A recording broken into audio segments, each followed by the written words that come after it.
Good morning, friends. Good morning to everyone. I am so happy to be here on this first Sunday of spring 2018. And today we're going to talk about a topic that is truly something that we should carry into ourselves. We should really study this topic because we talk so much about it, but in so many times we don't really understand what it is that we're talking about. Today's topic is we're going to talk a lot about the ability to put ourselves in somebody else's shoes. What do we call this? Empathy. A lot of times when we're talking about empathy, we believe that we do this all the time. Sometimes just the word itself, empathy, we say, oh, I'm able to really understand where you're coming from. Empathy goes a little bit further than just talk, really. Empathy is really the root to, in my opinion, empathy is the root to compassion. You have to be an empathic person. You have to be someone who is able to at least rationally understand that other people have different stories, that other people have different histories, and that is why they act the way they act. Many times we believe that everybody kind of falls into this box. Everybody kind of falls into, everybody should be doing the same thing. Everybody is obligated to have the same reaction as we did to different scenarios. Have you ever seen two such different people have different reactions to the same events? Let's put it that way. It's very common, correct? Very common that we look at someone and we say, why are they reacting the way they're reacting? Well, in reality, they're reacting that way because there's so many things that goes behind the reason or the choices that they're making. So empathy is that ability to understand that people will have a different history, will have different reasons to act the way they are. So we are able to momentarily take ourselves out of our own world, put ourselves in their shoes, and then maybe look at the situation and say, oh, wow, okay, I understand this. I would have acted this way, or I understand why you're acting the way you're acting. And that is so important because it's impossible to have compassion if you don't have empathy. If you are not able to put your own history, your own preconceptions, your own self, your own ego aside, apart, and then really bring yourself into that person's shoes and understand why they're doing that. It's impossible to have compassion if you're not able to do that. So does that mean that I condone the actions of someone that are doing something that I absolutely would never do in my own life? No, that absolutely not. We have to differentiate people from people's actions. So a person may be a good person and they can do something evil on a temporary basis. And if we are to study Spiritism and we know that we're all ultimately good people, we're ultimately people that are born from the same God, who is really people that are looking to do the best they can, then we start to understand that evil is just a temporary concept. There is no such thing as an evil person. There are people who are acting in an evil way. Why? Because, again, God creates all goodness, and it's impossible for him to create anyone with evil intent or people who will be evil forever. So when we exercise empathy, we throw away all our preconceptions, everything that has to do in our own history. We are able to transport ourselves into somebody else's shoes and look from their eyes and make a decision through their eyes. And that is really a powerful thing. That is really an amazing thing.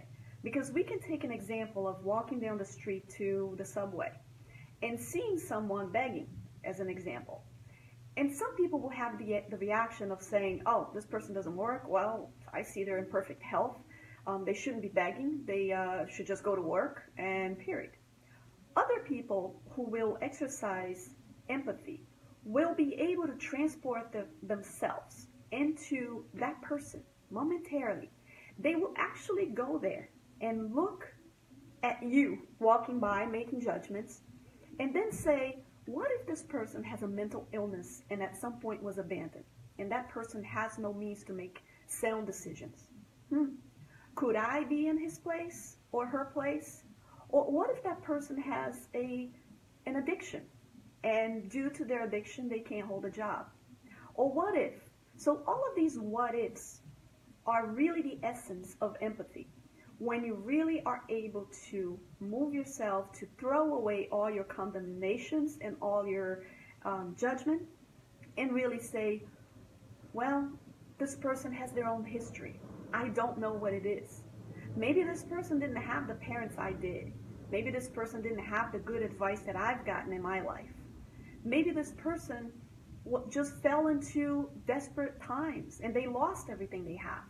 Maybe this person is a medical doctor, and for some reason, he is now begging on the street because of an illness, a mental illness, an abandonment, a psychotic episode, anything that all of us are subject to. So when we understand that, we are able to move up and really develop compassion.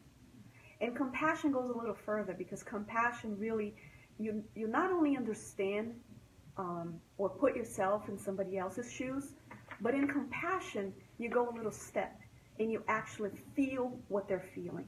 You are able to emotionally bond with someone that is going through a moment or whatever that may be. And maybe we can think of someone that did something evil and absolutely do not feel empathy. And we can look at someone who did a horrible thing, and then we say, how could he or she have done this? Or that person is evil. And we throw all this negative energy towards anybody that does an action that is against our own moral judgment. Instead, if we stop to think that, okay, what brought that person to do that? We know that a happy person won't commit evil acts. When you're full of love, it's impossible for you to do evil things. So we have to understand that this person has things inside of them that are not healed. It's the love that went sour, let's say it that way, because we all are loving people. And when we look at someone and we say, how awful that they did that. I don't understand why, but I'm able to put myself in their shoes for one moment. And maybe for that moment where they had a psychotic episode, or in that moment where they thought there was no other outlet as to do what they are doing or they did, then maybe I can put my own judgments of right and wrong aside and just see that person as a human being who may be acting erroneously, who may be acting in a way that he or she might regret down the road. Now, Jesus always says, don't judge so you should not be judged. And that phrase is so powerful, because the whole basis of empathy is judgment. And I'll tell you something. For me, I judge all the time. And most people that I know in the world, they judge all the time. We judge people based on what they're wearing. If you're wearing a suit and tie and you talk with a language that's very eloquent, people might assume that you're intelligent, that you hold a high position. So we are making a judgment. We're passing a judgment. If you see someone who maybe, looks like just free-spirited, wearing a long skirt and likes nature, we might assume, oh, this person is kind of a hippie, maybe not really in tune with schooling and high positions and in the corporate world. You see, we pass judgments without really being conscious of it. And when I take a step back and I say, whoa, wait a minute, what brought me to make this judgment? Am I being empathic?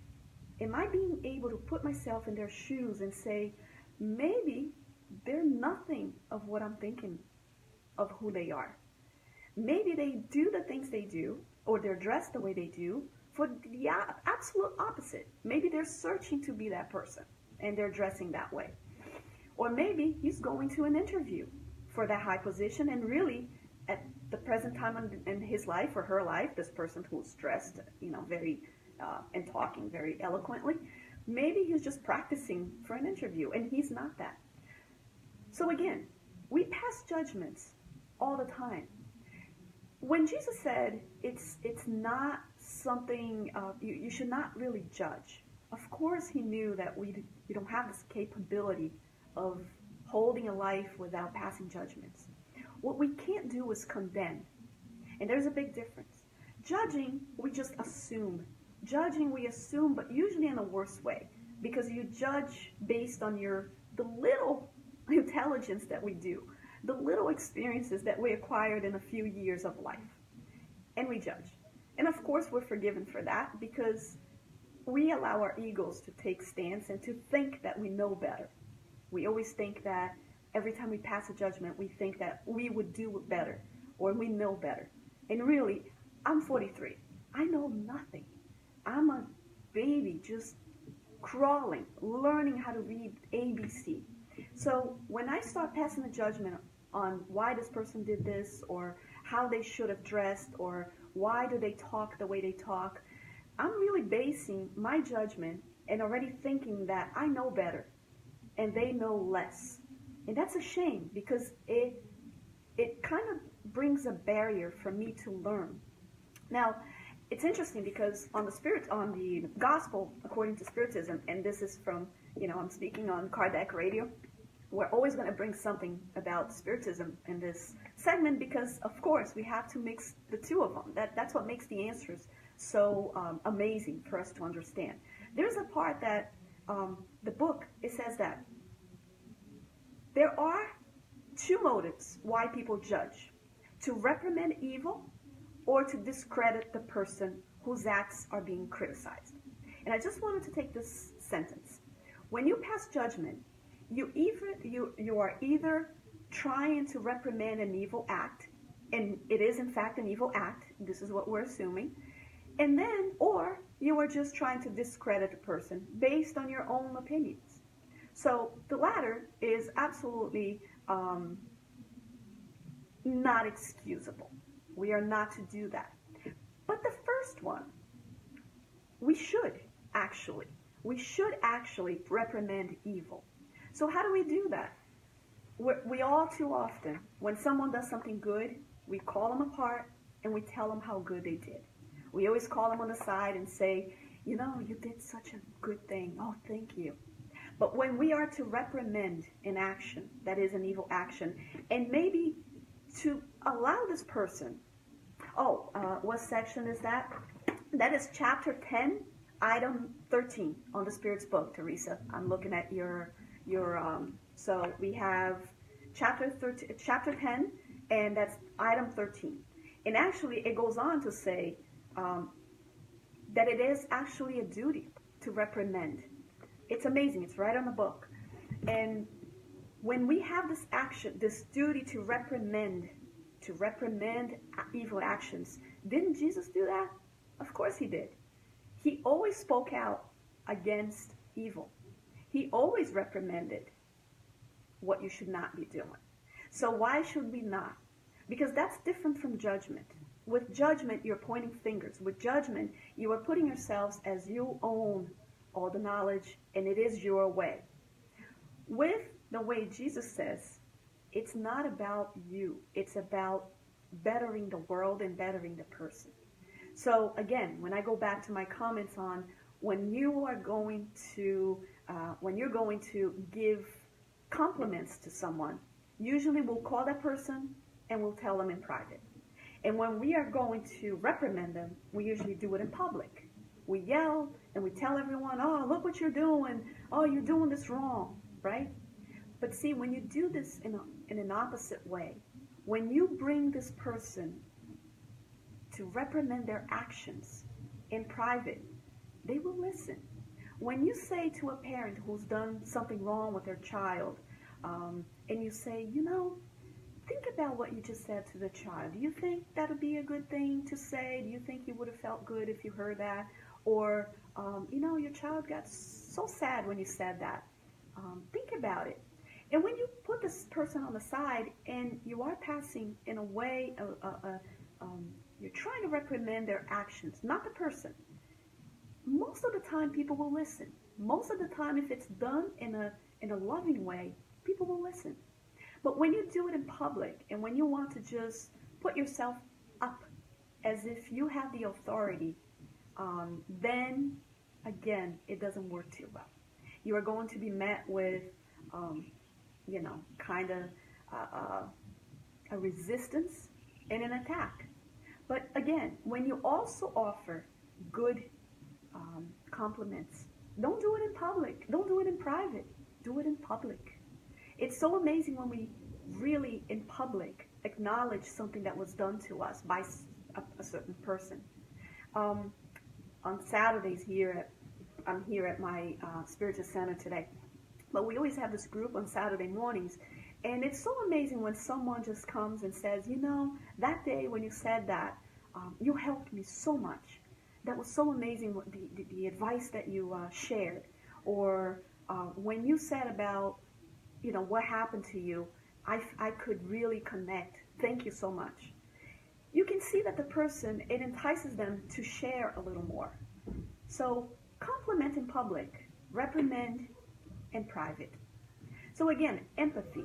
When we are empathic, when we look at someone and not pass condemnation, we don't condemn and say this person is evil or this person could not have done that.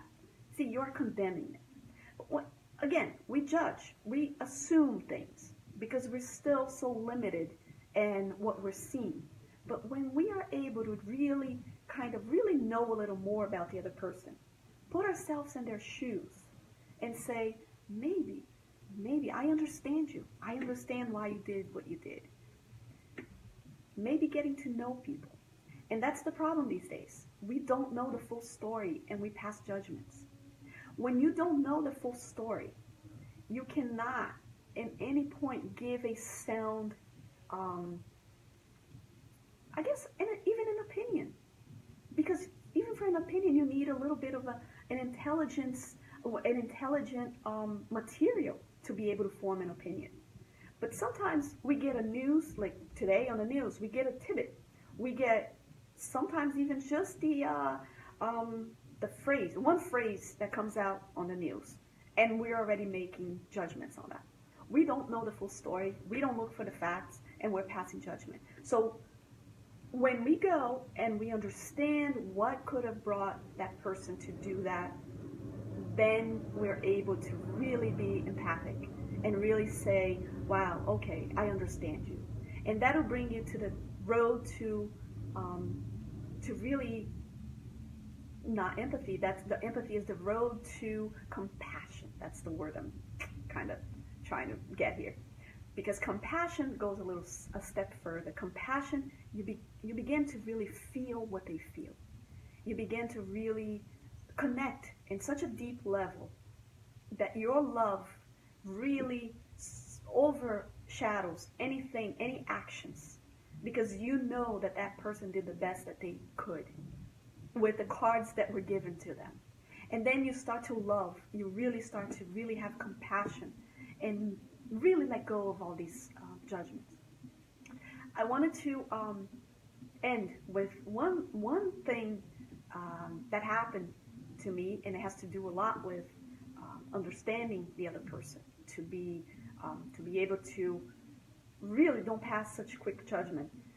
And what happens is, I had invited a friend once to dinner, and the invitation was typed, and I put down, hey, you know what, I'm having dinner with a few friends, and I would love for you to come, and it'll be great for you to be here and join us for dinner. Can you come on Saturday night? So my friend typed back, oh, absolutely, Saturday night would be great. Okay, well, Thursday comes, and I send another letter. Why? Because now I could not have the party, I could not have that dinner in my house. So we decided to go to a really nice restaurant, and it happened that it would have this big special, so it would be super cheap or whatever, and it was just a really great atmosphere. We no longer had to come to my house, and everybody was going to bring something. We said, let's go to the restaurant. my house, there was something that happens, I couldn't be home. So I sent a letter to this friend, and I said, now this is how I typed. Hello, blah, blah, blah, friend. I know I invited you for dinner at my house, but I no longer will have dinner at my house, and we have decided to go have dinner at this really cool restaurant, really nice, intimate, and I think it's going to be a great time. So of course, I wanted to let you know that we have changed plans, but you are not invited. How would you feel, friends, if you got this? How would you feel with that message that I sent? Not only did I brag about this restaurant being great, but I also say, but you are not invited. Tough, right? Well, thank God this friend had empathy. And she said, Debbie must have been crazy. Debbie must have been going through something, or maybe there was a typo. So instead of assuming, instead of passing a judgment and saying, wow, what a rude letter to write, to invite me to dinner and then uninvite me, what she did was she called me and she says, Debbie, I don't understand really the essence of your response. And then I said, well, you are now invited. Of course, we just changed plans and I want you to come still. So she said, oh, so did you pay attention to what you wrote? And when I read, instead of now, I typed not. You see how everything changed? Instead of saying you are now invited, meaning you are now invited to this new gathering that was going to be at my house. It's no longer, and now it's going to be at a restaurant. So I said, you are now invited. Well, I typed not invited. You see, when you have empathy, you are able to know that there's something else. There's something more behind that story. And you don't pass judgments, and you don't cut ties, or you don't see the person less in such a fast way. You know that there's a reason why the person is doing that. And when she called me, she wanted to know the reason. If I made a mistake, that's also called indulgence. So when she called and said, yeah, I knew there was something that just didn't click. Everything was great. We laughed, and I used this example to really illustrate the power of assumptions, the power of not having this empathy in a way to, let me put myself in Debbie's shoes. Would she do that? Or something there doesn't click. So again, my friends, this is what I'm trying to pass on to you. Let's really go back to the roots. Go to, go to the basis. Go to Jesus' teachings and really think about judgment, empathy, compassion, reprimandation. Jesus always reprimanded evil acts. He at no time judged people. He always, in this magnitude of a man that he was here on earth, at no point he closed the doors to anyone. On the opposite, he was always not just empathic, but he was compassionate. He was able to feel the pain that others felt. He was able to understand why people did the things they did. And that is why on the cross he said, forgive them, for they know not what they do. That is the apex, I would say that, of what empathy and compassion is. So I hope you have an amazing Sunday. If you can and if you wish to leave topic suggestions here, that would be great. I will try to cover all the topics. I'm here every Sunday morning, 8:30 a.m. New York time. Okay? And I hope I can see you next Sunday. Have an amazing time and kisses to all.